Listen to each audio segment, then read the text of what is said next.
Hello friends, दोस्तों आज का हमारा टॉपिक है इनकम्प्लीट डोमिनेंस।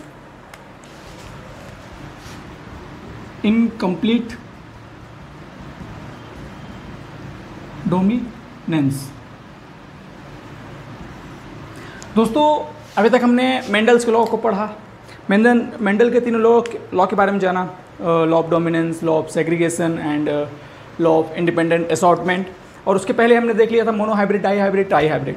अब हम मेंडल्स के अपोजिट जा रहे हैं दोस्तों। कहाँ पे? अभी तक हम मेंडल के नियम के अनुसार उसी के रास्ते पर चल रहे थे। अब हम जस्ट अपोजिट उसके रास्ते पर चलेंगे जहाँ पर मेंडल का नियम पास हुआ। अभी तक हमने वो पढ़ लिया कि जो मेंडल के तीनों लॉ थे उसमें मेंडल का लॉ पास हो गया, मोनोहाइब्रिड, डाईहाइब्रिड, ट्राईहाइब्रिड, इस पे मेंडल का लॉ पास हो गया। लेकिन अब ऐसे कौन से नियम है जो मेंडल के नियम के अकॉर्डिंग नहीं चलते दोस्तों? तो जैसे इनकम्प्लीट डोमिनेंस है, ये मेंडल के नियम का विरोध करता है दोस्तों। कैसे? मेंडल का नियम कहता था कि प्रभावी लक्षण अप्रभावी पर जोर देते हैं, यानी प्रभाव डालते हैं, और उसको प्रकट नहीं होने देते, खुद प्रकट हो जाते हैं। है ना दोस्तों? आपने पढ़ा था कि चाहे मोनोहाइब्रिड हो, चाहे डाईहाइब्रिड, चाहे ट्राईहाइब्रिड, इस पर आपने पढ़ा था कि प्रभावी लक्षण कभी भी अप्रभावी को प्रकट नहीं होने देता, उसमें प्रभाव डालता है और उसकी जगह स्वयं प्रकट हो जाता है। लेकिन उस संकर के अंदर अप्रभावी का लक्षण भी छुपा रहता है। ये मेंडल का नियम था, मेंडल बता रहा था। लेकिन जस्ट अपोजिट यहाँ पे ऐसे देखने के लिए नहीं मिलेगा। यानी मेंडल के रूल की जस्ट अपोजिट जितनी एक्टिविटीज़ होगी वही आपकी क्या कहलाएगी? Non Mendel theory. यानी कि मेंडल के अपोजिट की थ्योरी जितनी है वो सब क्या कहलाएगी? मेंडल के अपोजिट का नियम। ठीक है, जहाँ पर मेंडल का नियम फेल हो जाएगा वहीं से आपका स्टार्ट होगा न्यू मेंडल थ्योरी। ठीक है दोस्तों, आइए। और जो आपने एक चीज़ सुना होगा कि मेंडल को फादर ऑफ जेनेटिक्स कहते हैं, अनुवांशिकी का पिता कहते हैं। और दूसरी तरफ आपने ये भी सुना होगा कि मेंडल को ही मॉडर्न जेनेटिक्स का फादर भी कहते हैं दोस्तों। ठीक है, मॉडर्न जेनेटिक्स का पिता किसे कहते हैं? मेंडल को। और जेनेटिक्स का पिता भी मेंडल को कहते हैं। लेकिन एक चीज़ आपको और बता दूं, यहाँ पर मेंडल थ्योरी की कोई बात नहीं हो रही, जेनेटिक्स की बात नहीं हो रही। यहाँ पे आपको मॉडर्न जेनेटिक्स के बारे में पढ़ना है। यानी जितने भी आप सिंबल रखेंगे इस इनकम्प्लीट डोमिनेंस के अंदर, अपूर्ण प्रभाविता के अंदर, आप न्यू मतलब मॉडर्न जेनेटिक्स के अकॉर्डिंग रखेंगे। मॉडर्न जेनेटिक्स का मतलब, जैसे देखिए जेनेटिक्स में आप क्या करते थे? आप मान लीजिए ये आपका कोई लंबा पौधा है तो आप capital T according to genetics. ठीक है फ्रेंड्स, ये आपका क्या है? कोई पौधे की लंबाई है और ये आपकी पौधे का पौनापन। ठीक है, तो आप ये सिंबल कैसे बना रहे हैं? लंबाई के अकॉर्डिंग। लंबाई को आप इंग्लिश में टॉल बोलते थे, तो टॉल के अकॉर्डिंग प्रभावी लक्षण को कैपिटल टी और अप्रभावी लक्षण को जस्ट अपोजिट स्मॉल टी। ठीक है फ्रेंड्स। अब लेकिन न्यू जो मॉडर्न जेनेटिक्स है, मॉडर्न जेनेटिक्स जो है दोस्तों, उसके अकॉर्डिंग ये सिंबल नहीं बनेगा। ये सिंबल आप नहीं रखेंगे। अगर ये सिंबल रखेंगे तो मेंडल थ्योरी आ जाएगी दोस्तों, जो आपको नहीं पढ़ना। यहाँ मेंडल का अपवाद है, मेंडल के नियम का अपवाद ये इनकम्प्लीट डोमिनेंस बता रहा है। यानी मॉडर्न जेनेटिक्स में मान लीजिए लंबा पौधा है, ठीक है, तो उसको आप टी नहीं देंगे दोस्तों। अकॉर्डिंग टू उसके जो बौना पौधा है उसके हिसाब से आप सिंबल बनाएंगे। बौना का स्मॉल डी और लंबा का क्या कर देंगे? Capital D. यानी डी से ड्रॉफ यानी बौना होता है दोस्तों, आपको पता होगा। ठीक है, ड्रॉफ यानी बौना। तो जो अपोजिट, यानी जेनेटिक्स में आप कर रहे थे टॉल से ले रहे थे, और यहाँ मॉडर्न जेनेटिक्स में आप ड्रॉफ से ले रहे हैं। ड्रॉफ का जो सिंबल पहला अक्षर होगा डी, तो जो आपका रिसेसिव कैरेक्टर होगा उसमें आप स्मॉल लेटर, और जो आपका कौन सा होगा डोमिनेंट कैरेक्टर होगा उसमें आप कैपिटल लेटर का इस्तेमाल करेंगे। ये आपकी मॉडर्न जेनेटिक्स कहती है। लेकिन फादर किसको कहा जाता है? खोज दोनों की एक ही इंसान ने की थी, मेंडल नहीं। ठीक है फ्रेंड्स, आइए। अब दोस्तों हम इनकम्प्लीट डोमिनेंस के बारे में जानते हैं कि इनकम्प्लीट डोमिनेंस है क्या। आपको इतना तो पता चल गया कि इनकम्प्लीट डोमिनेंस होता है बेस्ड ऑन मॉडर्न थ्योरी पर। ठीक है फ्रेंड्स, अब इधर देखिए इनकम्प्लीट डोमिनेंस, जो ये वर्ड है इनकम्प्लीट डोमिनेंस, इनकम्प्लीट का मतलब होता है अपूर्ण, जो अपने आप में पूरा ना हो, और डोमिनेंस का मतलब होता है प्रभाविता, जो किसी पर प्रभाव डाले। ठीक है दोस्तों, ये जो इनकम्प्लीट डोमिनेंस है ये मेंडल के नियम पर प्रभाव डालता है। किसके नियम पर? मेंडल के नियम पर। मेंडल के नियम कैसे प्रभाव डाल रहा है? मेंडल के नियम बोलता था प्रभावी लक्षण कभी भी अप्रभावी को प्रकट नहीं होने देते। ये उसी चीज़ पर प्रभाव डाल दिया। जो प्रभावी लक्षण है वो खुद ही नहीं प्रकट होंगे दोस्तों। इनकम्प्लीट डोमिनेंस का मतलब जो प्रभावी लक्षण है वो दूसरे पे प्रभाव डालने की बात तो छोड़ी दो, वो खुद भी नहीं प्रकट होंगे। ठीक है फ्रेंड्स, वो खुद भी नहीं प्रकट होंगे।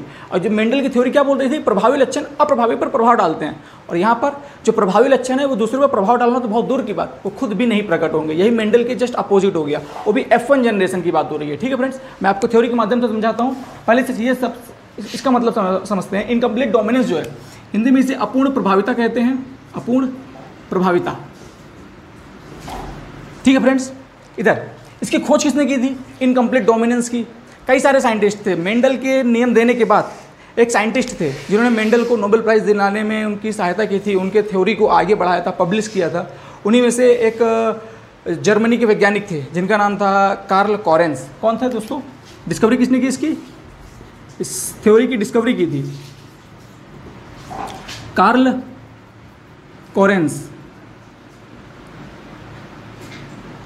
कार्ल कॉरेंस नामक वैज्ञानिक ने इसकी डिस्कवरी की थी। कब? 1903 में, 1903 में। ठीक है फ्रेंड्स, कार्ल कॉरेंस नामक वैज्ञानिक ने ही इनकम्प्लीट डोमिनेंस की खोज की थी। किसमें की थी?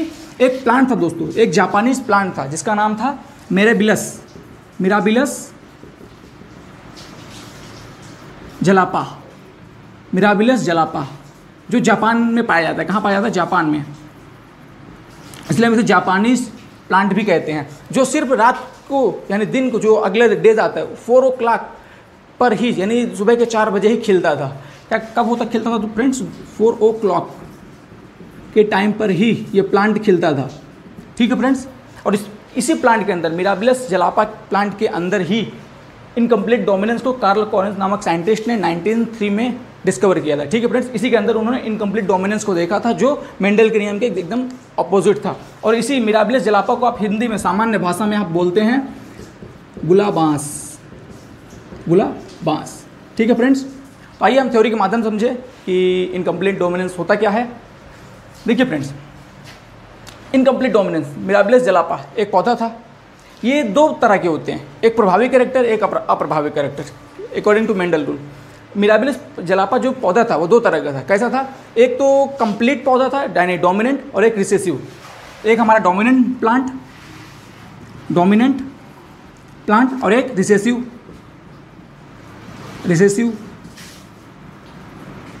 इसी डोमिनेंट और रिसेसिव दोनों की खोज किसने की थी? कार्ल कॉरेंस नामक वैज्ञानिक ने। कौन डोमिनेंट, रिसेसिव? ये मिराबिलस जलापा। ये पौधा जो है प्रभावी भी होता था, अप्रभावी भी। तो इसका सिंबल, एक जो 2 तरह के फूल थे, एक लाल रंग के थे, एक सफ़ेद रंग के थे। ठीक है फ्रेंड्स, एक लाल रंग के और एक सफ़ेद रंग के, red flower and green flower, white flower. एक लाल रंग के, एक सफ़ेद रंग के पौधे थे। ठीक है फ्रेंड्स, और जो लाल रंग का था, अगर मेंडल का रूल यहाँ लगता, जेनेटिक्स लगता, तो इसका सिंबल क्या बनता? Capital R, small R. लेकिन दोस्तों ये मॉडर्न जेनेटिक्स है, यहाँ पे मेंडल का जेनेटिक्स वाला नियम लागू नहीं होगा। तो कौन सा नियम लागू होगा फ्रेंड्स? यहाँ पे जो सिंबल बनेगा वो बेस्ड ऑन मॉडर्न थ्योरी, आधुनिक अनुवांशिकी के बेस पे बनेगा। यानी जो वाइट है ये रिसेसिव कैरेक्टर का, उसका सिंबल लिया जाएगा। यहाँ स्मॉल w और यहाँ पर डोमिनेंट कैरेक्टर में कैपिटल W।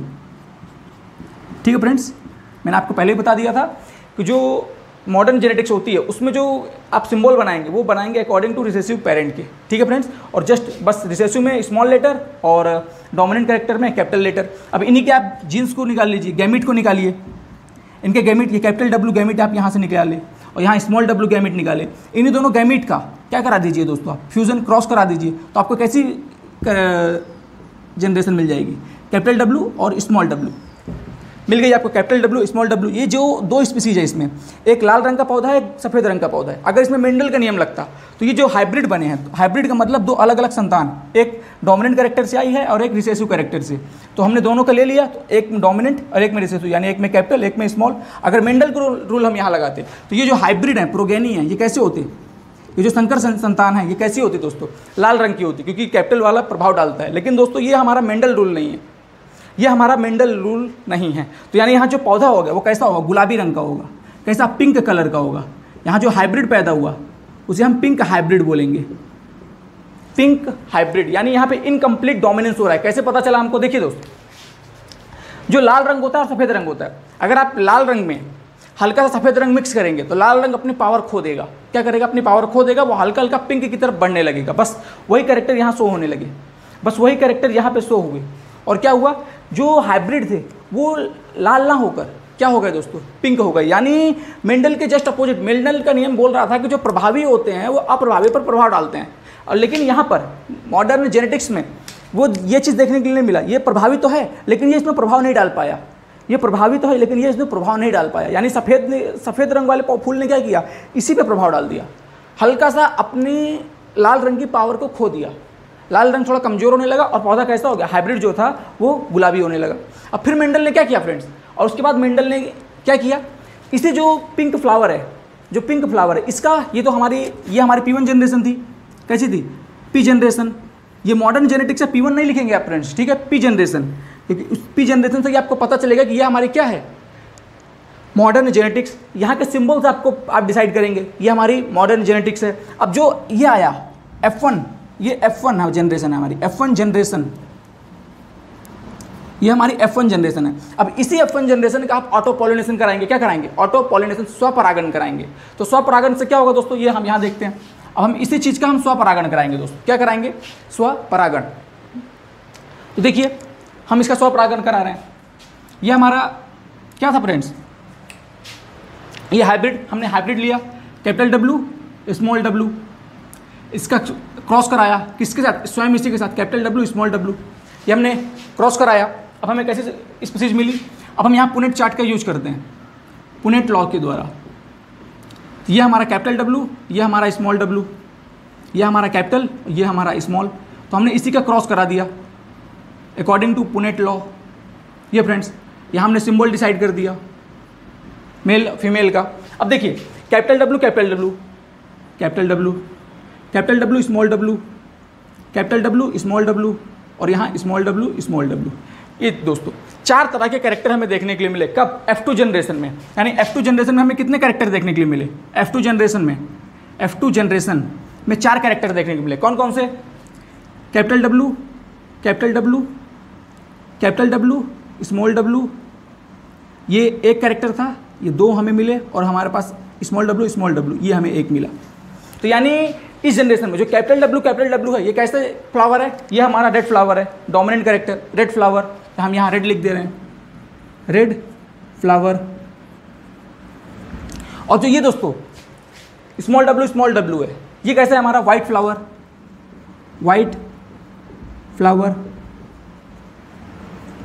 और जो दोस्तों ये हमें मिला कैपिटल W स्मॉल w, ये कैसा है, ये हमारा है पिंक फ्लावर। कैसा है, पिंक फ्लावर। कैसा दोस्तों, पिंक फ्लावर। तो इसका जीनोटाइप और फिनोटाइप रेशियो क्या होगा, जीनोटाइप और फिनोटाइप रेशियो दोनों समान होगा, दोनों एक जैसा होगा, दोनों सेम होंगे। ये हमारा जीनोटाइप, ये हमारा फिनोटाइप रेशियो। देखिए दोस्तों जीन्स देखिए, आप दोनों के जीन्स देखिए, इसके पास जीन्स कितने हैं, दोनों कैपिटल में हैं और कहीं कैपिटल में नहीं है, तो यानी एक हमारे पास कैपिटल जीन्स है, ठीक है।